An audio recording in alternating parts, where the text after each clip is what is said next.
The Lida Show is on. The Lida Show is on. Yeah, yeah, yeah. Right now. Hi, everybody. Today I'm going to talk about my cruise. I'm all dressed in the cruise wardrobe here. It was awesome. I'm going to start with some background of how it all happened. Then I'll tell you what went down during the cruise to include my swinger story. Crazy story about that. And then run into a music montage type of video at the end to wrap it up. So stay to the end, people. So do you guys have a friend or two that's always trying to plan a trip, a vacation? My boy from a long time ago, he calls me Amigo. Shout out to B. I'll call him B. He's all about the cruises, and I haven't really been into them, but the more I go on them, the more I like them. I mean, I see it now, why people are so into the cruises. So after kind of a lot of asking, hey, let's do a boys trip out, I say yes, and kind of also in the spirit of being more adventurous and trying to get myself out there more. I'm trying to do that more, FYI, for 2023. I said yes, and why not? The last cruise I was on with him was a good time. It's always a good time with B. And something always happens, and then it didn't disappoint this time. It's funny though, I have about 4 mood swings when going on a vacation. I start out being excited and happy about it, especially during the planning phase, because it's kind of I'm essentially daydreaming. I peak after the vacation is booked, but then I go back into my routine with work and kids, and I get all mopey, having to leave my normal life and having to make all the arrangements, all that stuff gets me a little mopey. But then once I make it to the gate of the airport, I'm kind of relieved. I know I've left it in God's hands at that point. I've done all I could do. I've planned for it. The kids are all set up. That's all. And for me, I have trouble making planes on time. I'm curious, what type are you? So I'm the type that I like to get to the gate as they're boarding.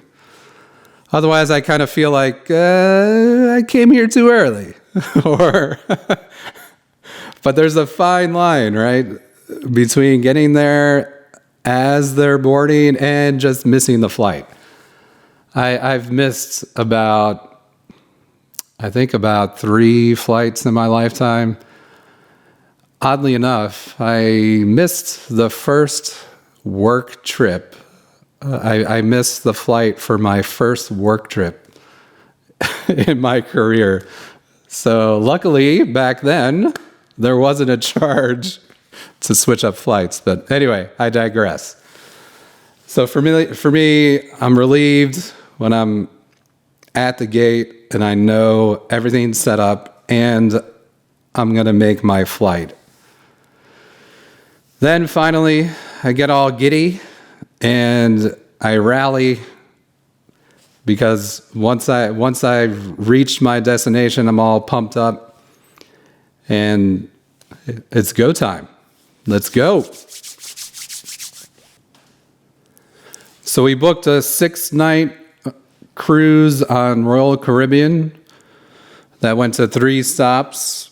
Their little island on the Bahamas, Jamaica, and Haiti. I know I kind of had the same bad assumptions on Haiti. I'll get more into that later. We fly the day before. We go into Florida, and because we don't like to worry about missing the flight, missing something bad happening, and you can't get on the cruise, on the boat. So we don't like to leave the day of. We go the night before, and we kind of just chill out. So that night, we just cruised A1A, Beachfront Avenue. Shout out to the ice. So, and we saw some sweet yachts. That's kind of on my bucket list. I think it'd be cool to be on some sort of yacht party. So if you got one, let me know. I'm curious. Do they play yacht rock on the yachts? Do they just call it rock? Dad joke. So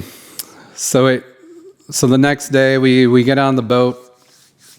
We immediately eat. We planned.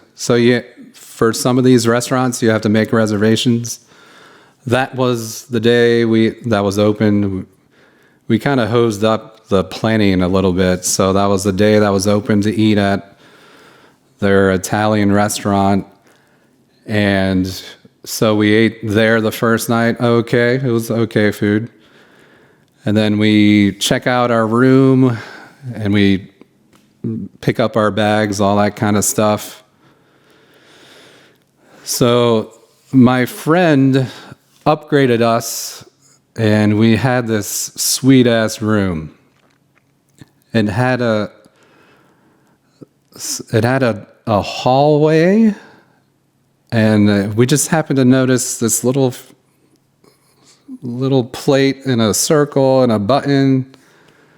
We were like, no way, could it be?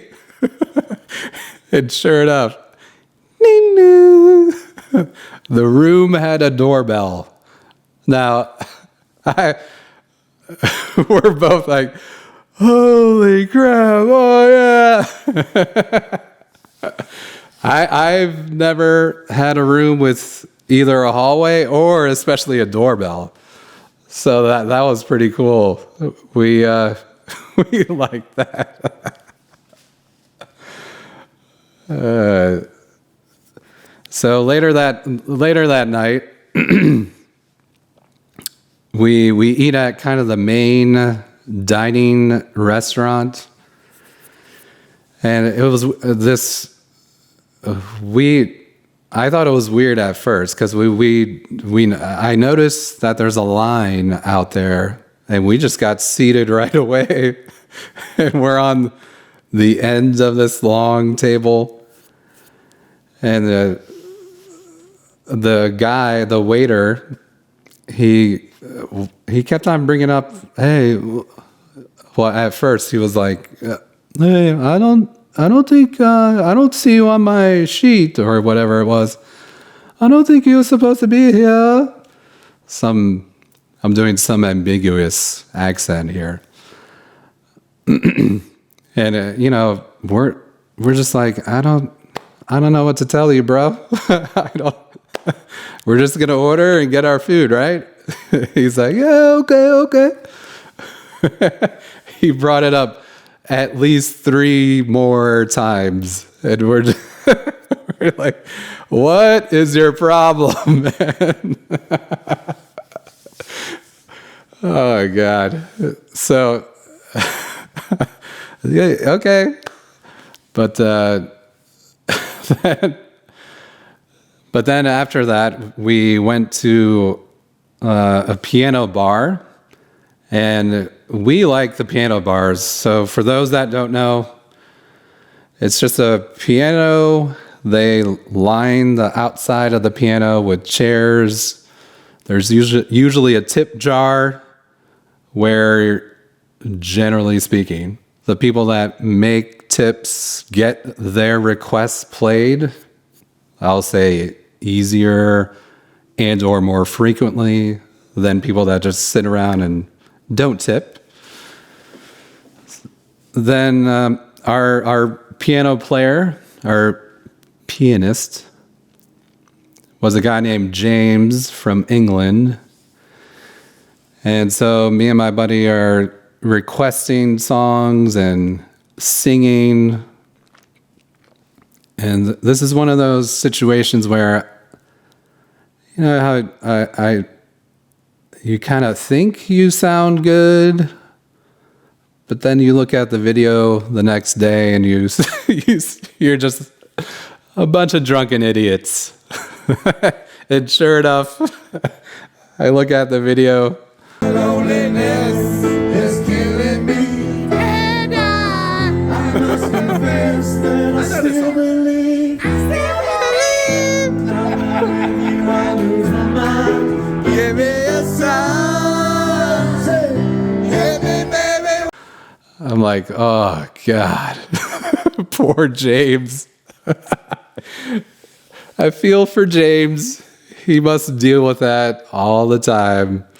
But we kept on requesting random songs, our picks that I finally I tried to wise up and request songs that were good for the piano and that people could sing along to, that they would know and sing along to.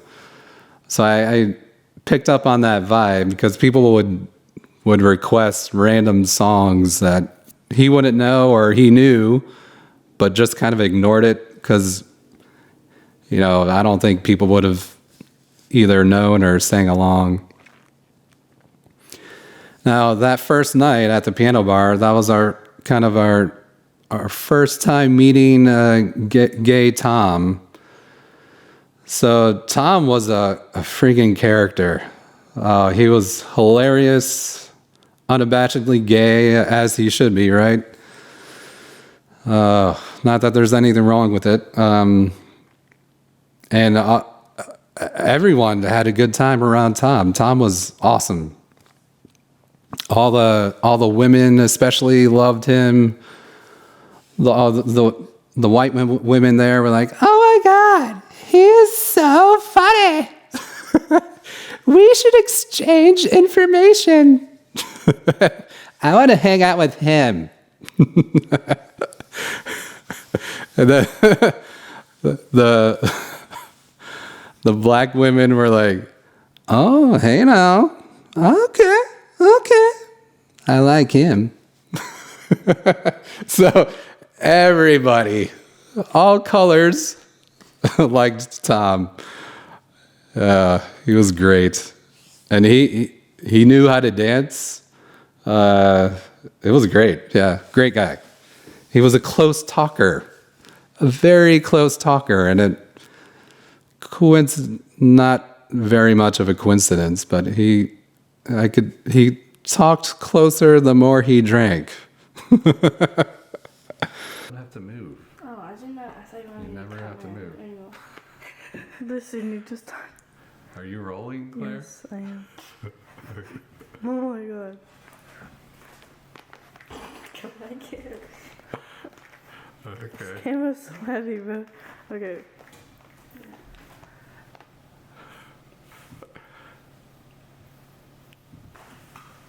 Okay. Okay. And one other funny thing about Tom, that first night, he kept on requesting Elastic Heart by Sia. And James didn't know the song. But it didn't stop him. So Tom requested that at least 3 more times and wouldn't let it go. So, of course, I kind of made it a running joke. I kept on requesting it every night I was there. See ya. See ya. See ya.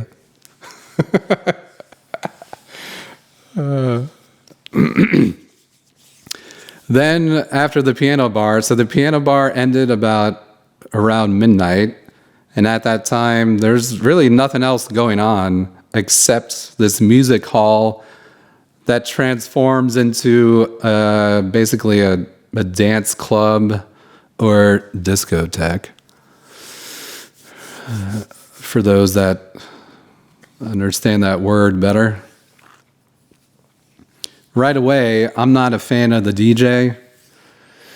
He played too many of those line dance songs, and I'm too out of touch with them. I don't know the steps. I'm not trying to go to a dance place to learn, so I'm just forget it. So I'm not into those. One other tip that I learned kind of too late. If you request, and this could be specific to him, so it may not work all the time, but for that guy, I found out that if I requested a song, he would play it every night. So in theory, if you don't like the DJ, all you got to do is request songs, and hopefully by the end of the week, he's essentially playing your playlist. So I'm gonna test that theory next time.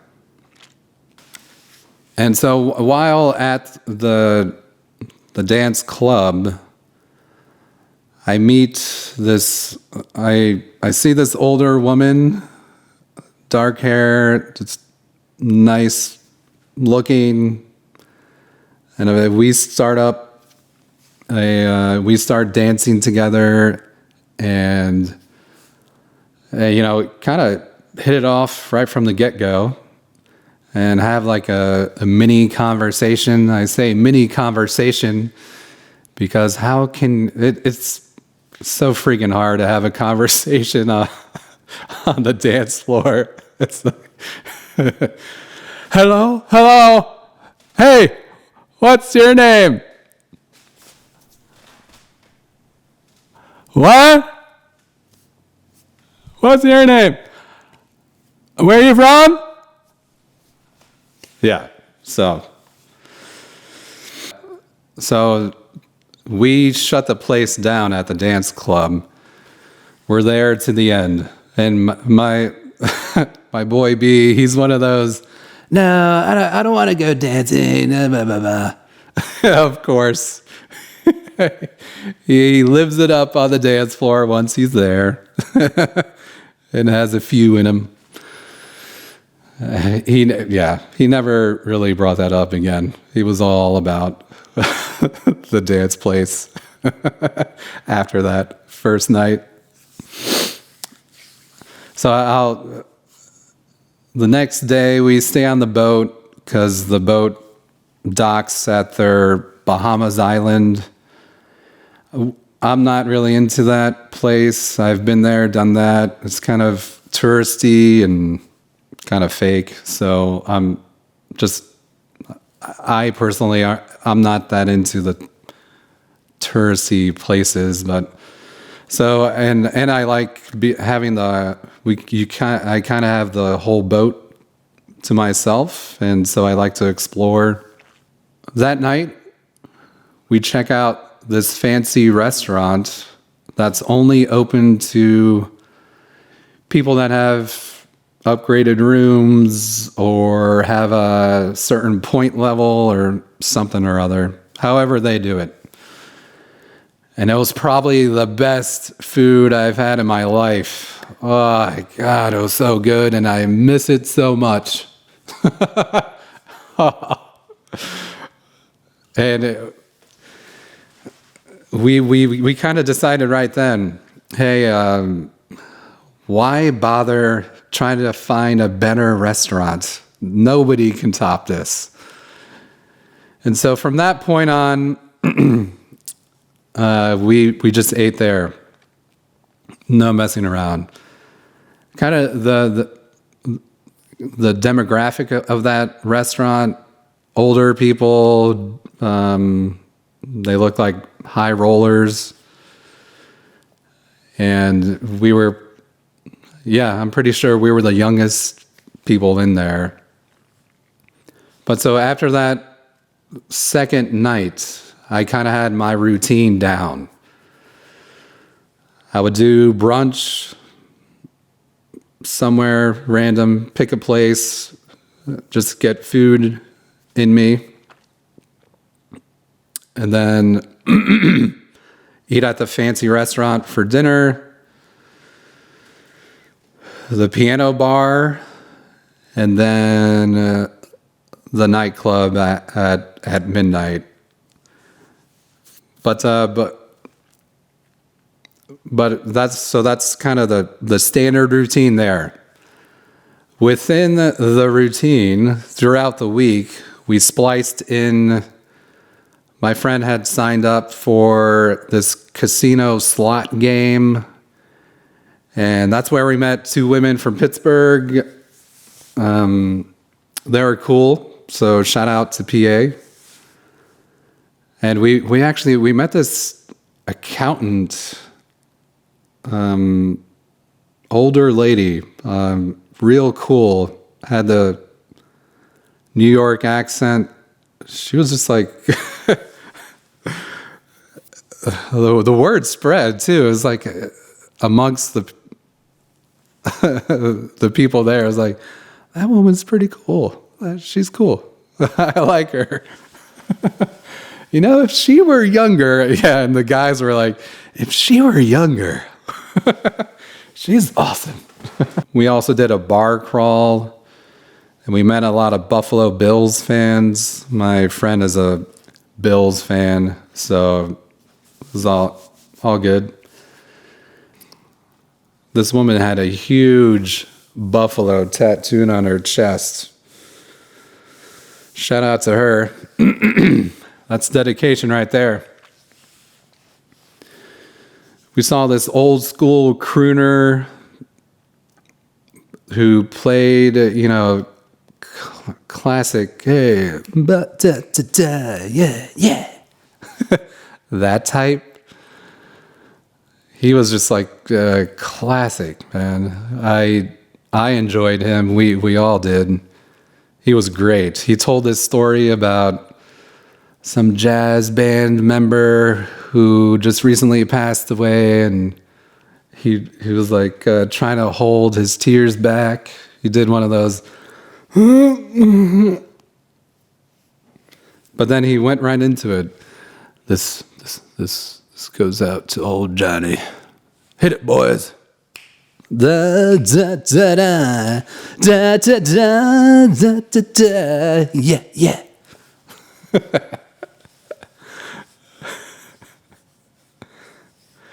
So let me talk about the hot older woman that I met the first night at the dance club. I'll call her Susan. So Susan was from Tennessee. She was easy on the eyes, great to talk to, could hold a conversation. But man, I when I was like roaming the dance floor, I would hear so much chatter from other women, like busting on her, like she must have had work done, and why is she dancing with all these young boys? Blah blah blah blah blah blah. And I was just thinking, man, why do you care? Why so much hate? Why are you hating? But so, and she, at the beginning, I was willing to pursue. I'll just throw that out there. But then I saw that she was married, and she talked about her husband. And then I was thinking to myself, I don't want to stop talking just because you're married. We can still have fun together. It doesn't have to be all about that. So, and what's funny is my boy, he met her independently of me meeting her. He met her, this was like days later. He's like, did you meet so-and-so? She's the dark-haired older lady, hot older lady. And we were just, I was like, yes, she's awesome. He's like, she is awesome. I'm like, yes, I know. I was like, I genuinely look forward to seeing her every night. I want to have good conversations. So it was just funny how sometimes we would get separated, me and my boy, and it was just funny how we ended up at meeting the same people and thinking the same thing. Let me give you a breakdown of the 3 stops. The Bahamas, meh, just because I've been there, done that. I prefer to be on the boat during that time. Jamaica, we're on the north side of the island. The south side is where Kingston is. So where the boat docks, it's kind of like it reminds me of kind of like a fake theme park type deal. I don't think any real Jamaican owns any of the shops. It's all kind of touristy. Once you leave that area, there's a gate. Once you leave the area that's gated off, it's like real Jamaica. And me and my buddy, we were trying to get real Jamaican food. So we decided to venture out. As soon as we left the gate, a whole swarm of guys came up to us offering stuff or to be our tour guide. And eventually, we just started walking on our own. But eventually the last guy that kind of lingered, we let him guide us. His name was Tony. I think just to make it easier on people. I'm Tony, man. So just to paint a picture, these streets are getting narrower but more crowded. And then you see like these little vans flying by you or stopping right next to you. And it just, I was getting nervous. My boy's getting nervous, and we're getting farther away. So Tony, our guide, he's just like, I kept on asking him, hey, how much longer? Where is this place? He'd be like, you see that red sign there, man? Right there. We're going to make a right, and then it'll be over right there. I know. Pardon the bad Jamaican accent. But eventually we get there. I feel more comfortable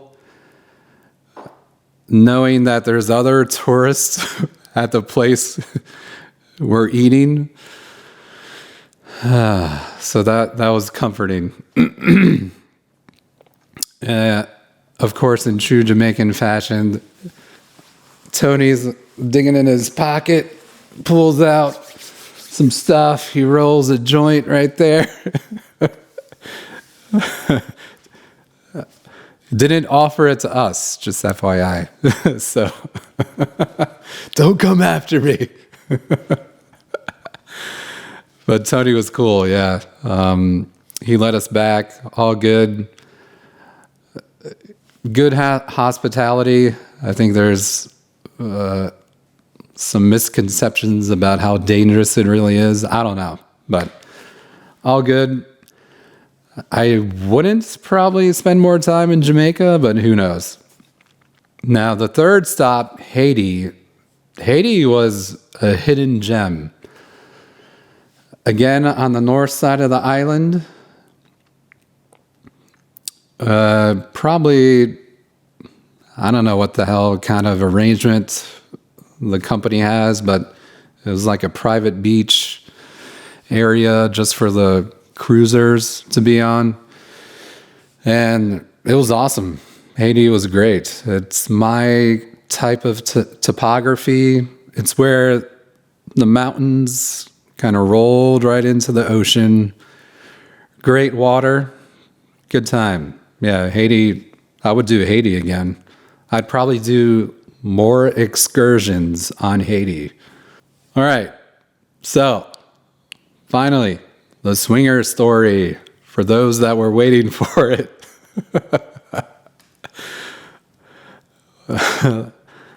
One crazy thing happened the second to last day. We get off the boat. And quick background. I didn't know this, but people apparently set up Facebook groups prior to them going on their cruise. And so I joined this group probably about 2 months ahead of time. And they, we're talking about random stuff like, what do you bring? And people trying to learn from each other, get tips, and try to arrange meetups. And so I threw it out there on the group. Hey, if anyone's interested in an interview, I'm doing this podcast. I think it'd be cool if I interview people. And one woman caught my attention. She seemed really interested at first, but then she kind of waned. But then right before we left to go on the trip, it seemed like we were kind of back on. But I didn't really set anything formal up. I didn't arrange a date or a place to meet. I just kind of left it. And so throughout the week, I didn't really know what was going to happen. I had no way of communicating. I'm too cheap to sign up for that Wi-Fi package. So I just assumed that part wasn't going to happen. All right, so I go the second to last day. I go to the Irish pub, which was our go-to bar. I like it because there's hardly anybody there. It's easy to get a drink, and I like the bartenders. So I have my drink, and this woman comes up, orders, and then we kind of start a conversation.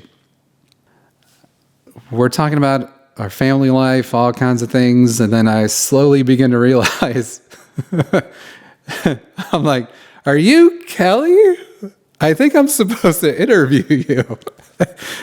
She's like, are you Danny? Yes.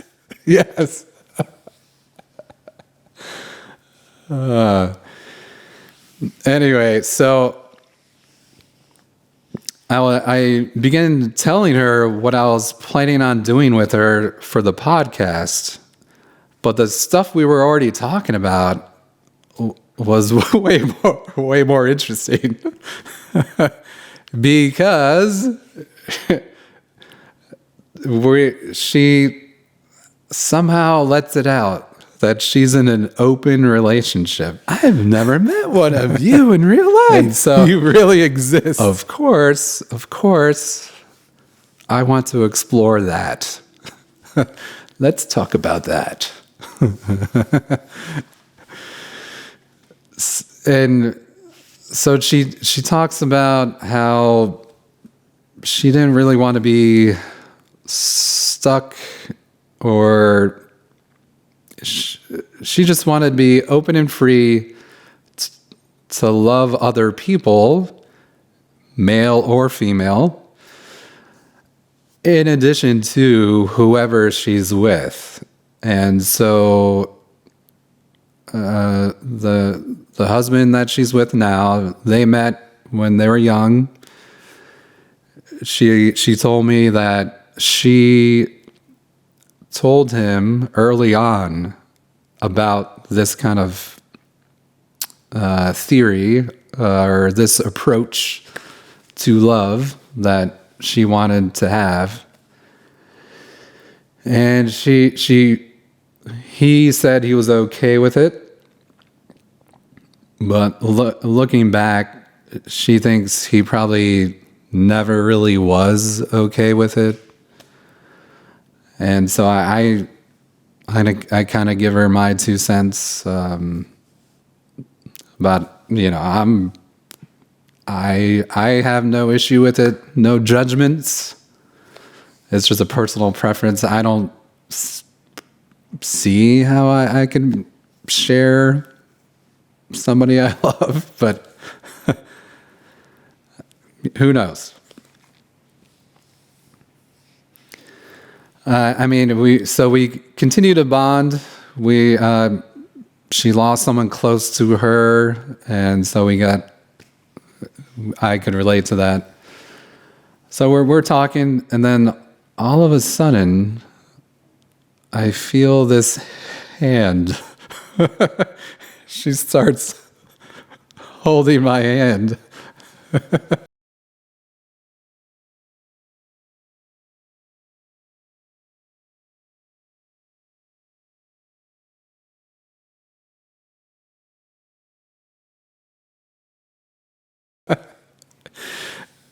And I have a horrible poker face. So she sensed that it was kind of awkward for me and uncomfortable. Uncomfortable is probably a better word. So she asked, is it okay if I hold your hand? I'm like, yeah, sure. Okay. Mind you, I probably haven't held a woman's hand in years. It's just usually, it doesn't really cross my mind. Even when I had a girlfriend. I guess I may not be a hold hands type. I don't see that. I get all the sweaty palms. It feels awkward to me, especially if you're like on a sidewalk and a person's coming and you have to do the single file and I have to keep holding on to her hand. And then it feels like I'm dragging her. It's like, nah, I'm good. I'm good. I'm good. I like you. We don't need to hold hands. Anyway, getting back. So we talk a little more, dive deeper, and we're really kind of hitting it off. And so she slides in, you know what? I would really like to kiss you. And it's okay. I don't think my husband would mind even if he came in and saw us kissing. And so in my head, I'm thinking, oh, God, how do I politely let this go? And I'm thinking of the Menage a Trois Seinfeld episode. It's just not my lifestyle. I can't do this. And keep this in mind. It's just me and her and basically an empty bar. The bartender's right there. I'm sure thoroughly enjoying what's happening in front of him. The scene in front of him.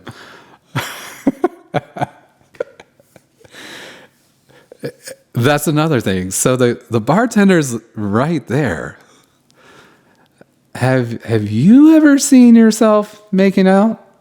I'm not sure I look that good, and I don't want to see.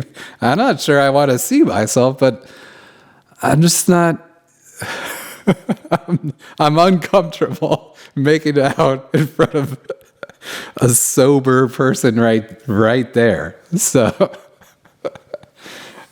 again, I somehow managed to avoid that.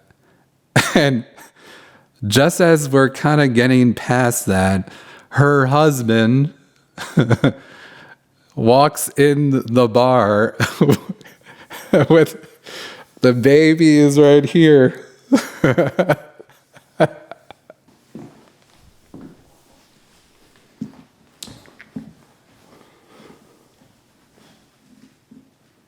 Hey, he comes walking in. Hey, what's up, man? Nice to meet you.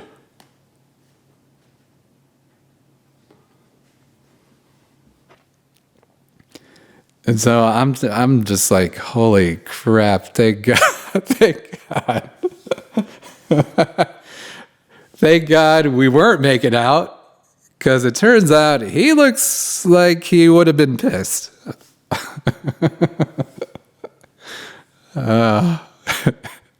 And I didn't want to go. Also, thank God, because I didn't want to have to make out. I don't know. Oh. And so I offered it up. I still offered it up. Hey, we can still do the interview if you want to. And I could tell his vibe was more on the negative side. He was like, nah, I think we should pack, honey. Oh, okay. How about, should I make out with your wife? Would you mind? Would you mind? Can you leave us alone now for a second? Holy crap. So as soon as we say our goodbyes, I haul ass back to the room.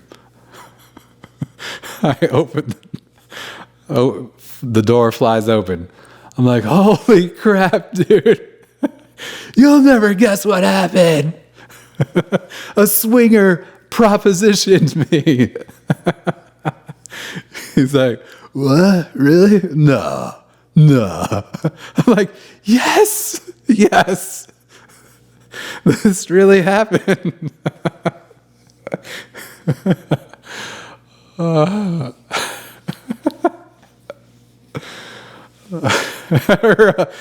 husband was there, and it was the woman I was supposed to interview. Oh God. You can't make that up. Holy crap. Anyway. All right. So those are the highlights of my cruise. A great time. Good times. I miss it. I miss the food. Oh, God. That food was so good. The week after, that was rough. I was all mopey going to work. Ugh. Having to cook regular food. Excuse me. Do you have any escargot? I'm at the Martins. Excuse me. Excuse escargot. Oh, it's really easy to get used to that lifestyle. Don't have to cook. Don't have to clean. Yeah. Be out on the water. Nice. Entertainment all around.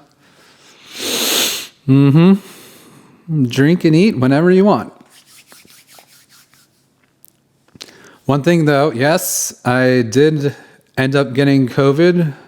So for those of you planning on a cruise, just assume you're going to get it. Just be prepared for it. I noticed probably about 50% of the workers had a mask on, and probably about 10% of the cruisers actually had a mask on. So, yeah, there's that. But, all right, without further ado, as promised, I'm going to roll the music montage. That's a wrap, people. Be nice, people.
Tequila.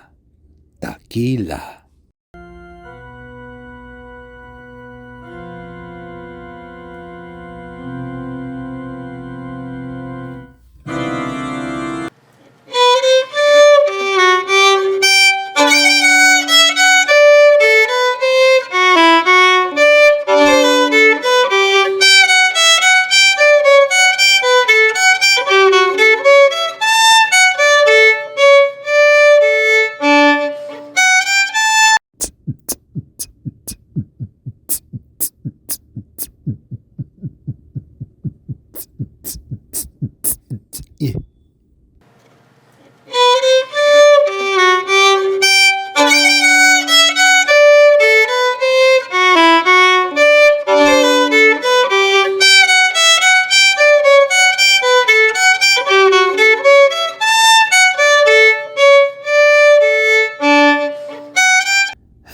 Hello.